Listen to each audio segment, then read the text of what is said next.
Okay then, let's take a look at some old school tactical here by Flying Pig Games. I believe this is. I can't see it written down anywhere on anything I've got in front of me. I've got the box up over there and I've got one of the huge great big maps here. I believe it's Flying Pig Games. Old school tactical then. So I've set up a scenario here. The first one I found in the book, which is called Brandenburgers. And we've got some German infantry, elite German infantry, disguised as Russians, attempting to infiltrate a Russian position. That's the pretext of the scenario. It's supposedly, if I look here, it's supposedly 5th of August 1941, and some special forces from the 1st Company of the Brandenburg Regiment move ahead of the main advance to wreak havoc with the Soviet command structure. The commandos dress in Soviet NKVD uniforms to create confusion. So we've got quite a lot of Russian forces on here, the brown forces, and we've got a big stack of Germans just come on board here. They've got 8 turns to try and take 2 locations on the map. One under this captain and the one here marked with a control marker, and the Russians are trying to stop them. Special rules in this scenario see all the Russian forces have to roll to see whether they're confused each turn by the German uniform, by the Germans being in Russian uniforms, and if they are, they get marked as used and can only fire back at things that fire at them, but are otherwise unable to do anything. And yeah, that's the big shtick here, and the Germans are of far higher quality than these Russian troops. So yeah, but we'll get into that as we play a little bit more. So a bit of context, I suppose. About 20 years ago, the first game that really got me interested again in sort of historical board wargaming was Advanced Squad Leader ASL. And I played a fair bit of ASL, taught it to a few people, and the more I played it, the more I disliked it, and I eventually gave it up and got rid of it, but thankfully found lots of other games that I enjoyed much more and moved on to those instead. All good, but it did kind of sour me a little bit on tactical, especially World War II tactical, but maybe a lot of tactical games. And so I've steered fairly clear of tactical stuff, especially World War II tactical, as I say, for quite a long time. Not really got involved in your lock and loads and your Company of Heroes and your Combat Commander stuff. Fine, got other things to play, operational stuff I like, I tend to prefer. But in the last few years, there seem to have been some World War II tactical games taking slightly different sort of approaches or bringing fresh perspectives on that genre. For example, I did look at this when it was released but didn't kickstart it. I managed to pick up a copy, but I was always interested in it and managed to pick up a copy at a pretty reasonable price here in the UK, thankfully. Not with the Stalingrad expansion, unfortunately, but still very good price. Last 100 Yards is another design that looks quite innovative, and one that I've got on pre-order with GMT for the next printing. So there are interesting looking designs in sort of World War II tactical that aren't just sort of tracing paper copies of ASL with slightly different combat tables. We've got some different ideas. This one particularly uses impulse points, so each turn each side dices for impulse points, and the impulses bounce backwards and forwards. You spend your impulses points in 1s or 2s. If you've got fewer than your opponent, you can pass. If you've got more, then you have to do something or pass and spend some of your impulse points, I think. But anyway, so you basically move and counter move, fire and counter fire backwards and forwards as you spend the impulse points you've got for the turn. So that looks interesting. It's got a fairly simple combat, differential combat resolution system where you you total up a combat strength and you deduct a defense strength and you roll for it on table, and it gives you a result. That looks pretty straightforward. The lines of sight seems pretty straightforward. In fact, this has a 20-page rule book, and I read the whole thing in an hour. Very, very easy to read and understand. Maybe I'll have questions as things start shifting. In fact, I no doubt will have questions as things start shifting, but it really was very straightforward. So I'm not thinking this will be too much trouble. That's not to say I'll play it well, but I think it should be relatively straightforward to play. So I've both sides get a luck card. I've just dealt those out. One to the Germans, one to the Russians. I'm using the tracks here for the Germans. You can see I've dealt the cards out to show the units that they've got, and that's the track that I'm using to keep a tally on their casualties. Russian casualties up there, Russian cards there, Russian luck card here, and then our impulse points I'll track on these tracks on either side of the board. There's one there for the Germans and one up there for the Russians, and I've got it this way round because the Germans are coming on this board edge, so I'm using this impulse track for them. Also, the other thing is that this game comes with 2 enormous mounted boards. Yeah, just enormous, but you only generally use small areas of them for each scenario. You get these map edge counters, which are functional, but I've just illustrated the play area a little bit more with the blue square beads, just to make it very clear to myself and on camera what we're playing in.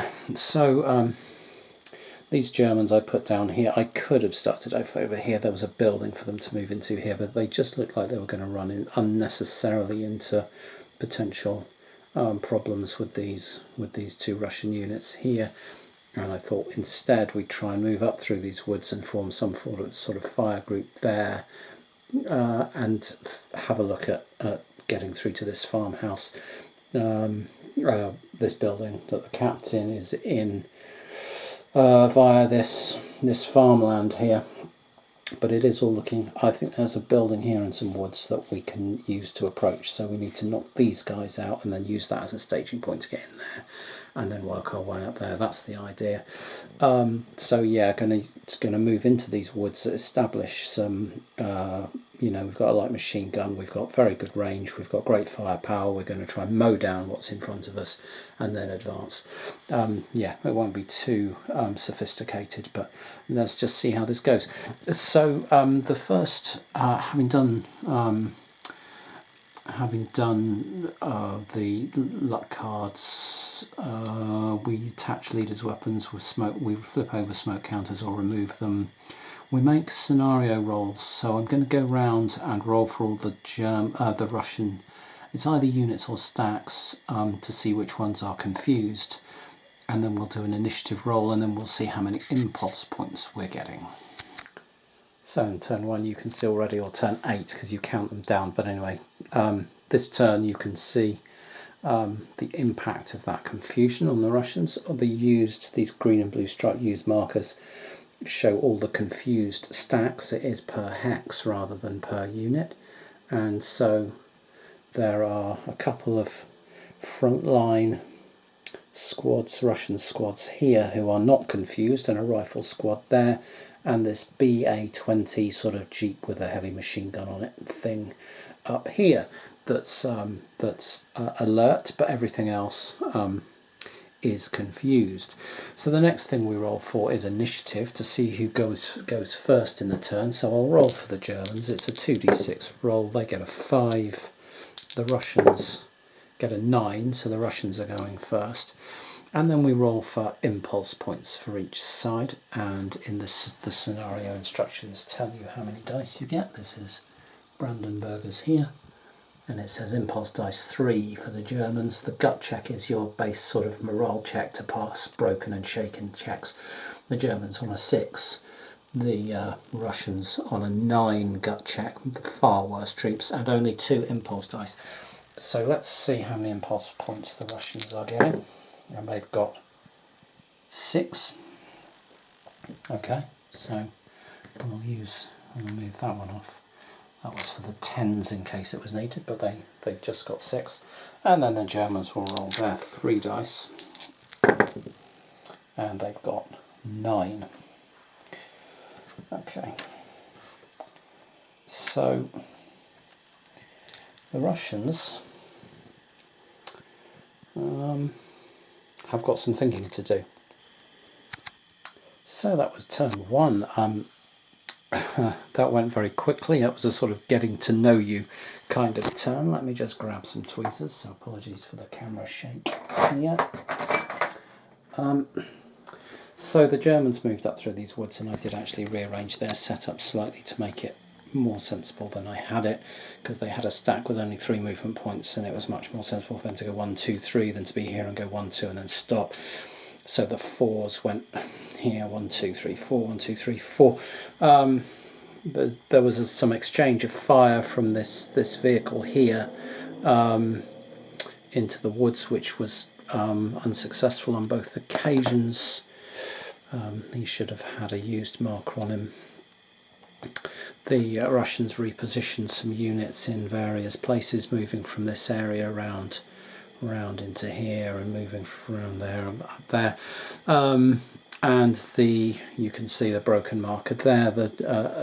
A German stack here spent two of their impulse points to put a combined fire into those woods and break the Russian units there. So all good for turn 1, and we're going to go into turn 2, which I think means removing all the used and these moved fired markers. We're going to roll to see which Russians are going to be confused this turn. We are going to get a free rally on the broken Russian unit, then initiative and impulse rolls. So let me take care of some of that. I'll come back probably with the initiative rolls and then the impulse rolls to see what we get, and we'll start turn 2, and I may zoom in on a bit more action then. Okay, so terrible results for the Russians here, with 6 of their 9 stacks confused this turn. Only 3 on the ball, all of them rifle squads. So let's roll some initiatives now. The Germans roll a 3, the Russians roll a 4, so it's Russian initiative, and then let's roll some impulse points. The Russians 7, okay, let's mark those up, and the Germans roll 10, okay. So I've got those marked on the 10 track down here, and it's the Russians to start us off. So this is quite bad news for the Germans, or potentially quite bad news for the Germans. So let's have a look at this. So we have a rifle squad here. Although this captain here is used, we are within his command range. So his command range is the top white circled figure there of 3. He's good order, so he's giving us a +1 bonus. We've actually got a sergeant right next to us with a range of 1 who'd also be giving us +1 bonus. They're both good order, even though they're used. And we have a card here, our random card draw was a rocket barrage. So we can launch a rocket barrage on the enemy. The target hex must be in line of sight of any good order unit. If it's on target, it's an 8 firepower attack in the target hex, and the surrounding hexes take a 4 firepower attack. We need to roll a 6 for it to be accurate. But our commander is giving us a +1 to that, so a 5 or 6, and it will be accurate. And we are going to drop a rocket barrage into this chap here, using this guy as our spotter, and we can check line of sight. It will come down through here. There is some brush here, but there's only 2 hexes of it, so even if our line of sight goes through both, we still have line of sight down through into this hex, because it requires this degrades line of sight, but you need 2 is okay, you can't have 3. 3 degradations of line of sight means it's blocked, but 2 is fine. So we have a line of sight down here. So let's see how this goes. Right, so I've punched the strike marker there, popped it on, and I can also, I can't check the line of sight with my natty thing while on camera, but I've got the sort of keychain string thing to do the line of sight, but it's fine. So a 5 or 6 and we are going to be on target, and we've got a 1 and we are not on target. So then we roll to see how far this drifts, and we're going to use this diagram here. So we're going to roll the dice for direction. 1 is north and we go round from there, and then we're going to roll a second d6 to see how far away from the original hex we drift, and this could be catastrophic for us. So on an on-target strike could have wiped out this German attack almost instantly. So the direction of drift is a 6. That's very bad news. That's this direction. And then the distance is a 2, and this comes 1, 2, and actually lands in there, and is just bisects the Russian and German forces completely, and the strike and the surrounding hexes don't hit anyone, and our rocket barrage is completely ineffective. So yeah, that could have been fun, and actually was fun. It just missed everyone, which is rather a shame. I could have ended this scenario on turn 2, having wiped out the entire German attacking force, German commandos with a rocket strike. Such a pity. Anyway, let's get that strike marker popped away somewhere. We won't be needing that again. I'll just store it up there for now. And now we've got a point to spend with our guys, and I'm tempted, since this rifleman, no, he will be able to opportunity fire across here if the Germans try and advance across, and he's well protected by that wall, so I think he's in quite a good spot. This guy's in quite a good spot. This guy is out in the open, not doing anything much. So I think, having done his spotting, this guy wants to skedaddle before bad things happen to him.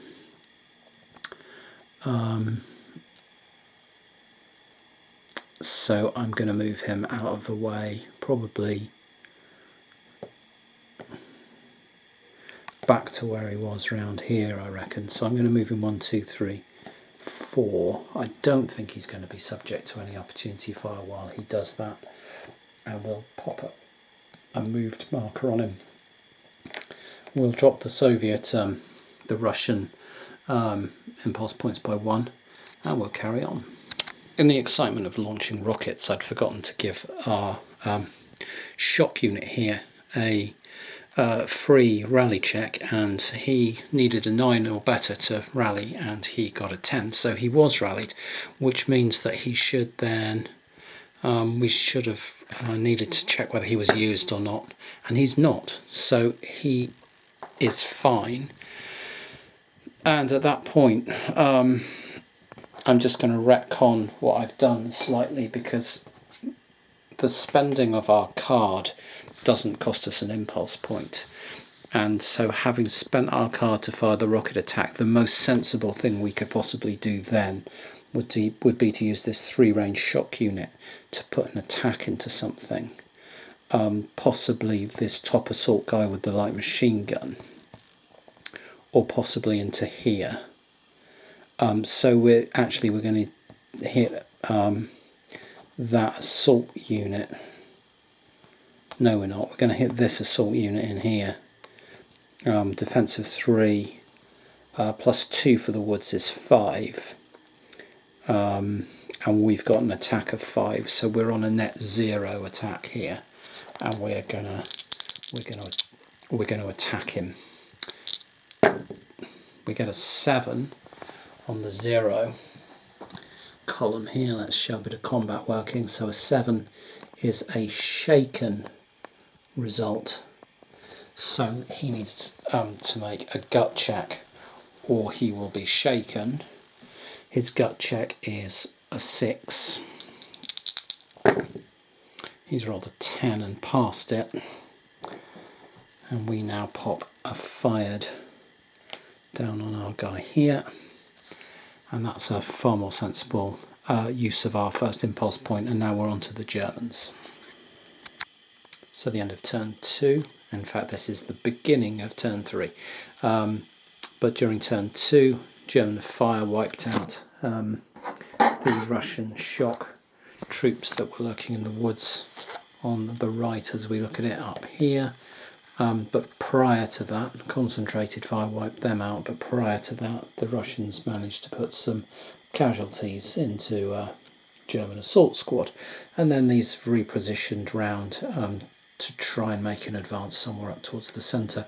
You can see the used are the rolls for this turn, so there are 5 of the 9 stacks confused amongst the Russians this turn, but 3 of these, in fact all of them, are the ones that have lines of sight into this area. So this has opened up for a sort of sneak forward by the Germans, and we've got plans to exploit that and then possibly use some smoke, because one of the other special rules is that these all being elite special forces, that they all have smoke. Usually it's only pioneers, engineers and things like that, but they all have smoke. So we can push this reduced assault squad forward into here and pop some smoke in, so that we reduce the ability of this guy to attack us, and then we may be able to get up in there and have a very well, possibly an extremely decisive clash between the Russians who are alerted this turn and some pioneers with satchel charges or whatever we can get close by. Yeah, so we'll see, because I don't think these guys, if these are pioneers, they've only got 3 move, so then, and they've only got 2 range, these pioneers, so they're going to struggle to get close enough to attack this turn. But yeah, we may be sneaking out into the and trying to get through and close enough to attack this, because if we just take pot shots, I think we'll wear the Russians down, but I'm not sure we'll leave ourselves enough time. On the other hand, this may be an extremely impatient approach to run forward and throw smoke around. It may be that these guys stop being used and then we get butchered in open ground by fire coming from all different directions. Hard to know what to do, but the ranges on our German troops are quite low, and I don't think we can sit here just exchanging fire forever, because the Russian rifles have got 6 range and we've only got 4 and 2. Yeah, so tricky to know what to do. I think we're going to go for the running forward and counting on our sort of superior firepower and our satchel charges and our other things like that to win the day. In fact, it's possible that what we could do is like drop a pioneer in here. We can actually go, instead of coming in here and putting smoke in, we can actually come in here, which isn't in line of sight of anything, then come in here and possibly just attack direct into here, even though they sought cover last turn, so they're in woods with cover, which is +3 defence. They'd have 7 defence, but still we'd possibly have 12, and then we wouldn't use the satchel charge, but we could throw in a grenade bundle for 15, and we've got the sergeant for 16, and we'd be adjacent for 17. Yeah, fairly sure we could make an absolute mess of them with those pioneers, and then have these woods as the basis for pushing up and trying to take that objective. Okay, maybe this isn't such a stupid idea. Yeah, we look like we're going to do that. However, what we do have to worry about is this group of rifles. Oh, and there's a heavy machine gun in there as well. Okay, so there's 6 firepower in there staring straight down here. 1, 2, 3, 4, 5, 6. So the moment we move, we could take an opportunity shot from them. That is also looking quite unpleasant. So maybe we do have to bring a guy around here and put smoke in here and then come across here and do our satchel charges and hope that works. So yeah, that's some problem solving that I'm doing now. But I'm going to call this a day here, stitch these together and just get the first one of these going.